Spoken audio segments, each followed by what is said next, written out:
রুমায়ুন ভাইয়ের এই চলে যাওয়াটা আমাদের দেশের জন্য একটা বড় ক্ষতি হলো আর কি। একটা শূন্যতার সৃষ্টি হলো। রুমায়ুন ভাই শুধু রাজনীতিবিদ না, 69-এর আন্দোলন, মুক্তিযুদ্ধ, তারপরে আমাদের প্রতিষ্ঠাতা শহীদ প্রেসিডেন্ট জিয়াউর রহমানের সাথে হাত ধরে এই বিএনপির প্রতিষ্ঠা লগ্নকে ছিল এবং বাংলাদেশের রাজনীতিতে নোমান ভাইয়ের একটা যে অবস্থান, নক্ষত্র ছিল একজন। উনি আজকে চলে গেছেন। এখন পৃথিবীর এই নিয়মের সবাইকে যেতে হবে, আমাদেরও যেতে হবে, কিন্তু এই শূন্যতা পূরণ করার মতো নেতৃত্ব পাওয়া অনেক কঠিন।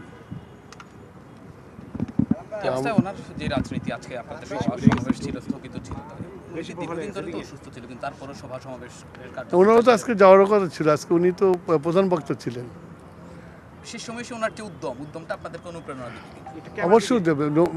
নোমান ভাই কখনোই যে শরীর তো খারাপ অনেক দিন হলো, কিন্তু উনি মাঠ ছাড়েন নাই। এই যে শেখ হাসিনা অত্যাচারের পরেও উনি তো মাঠ ছাড়েন নাই। যেখানে যে দায়িত্ব দেওয়া হয়েছে নোমান ভাই খুব সুচারুভাবে পালন করেছে।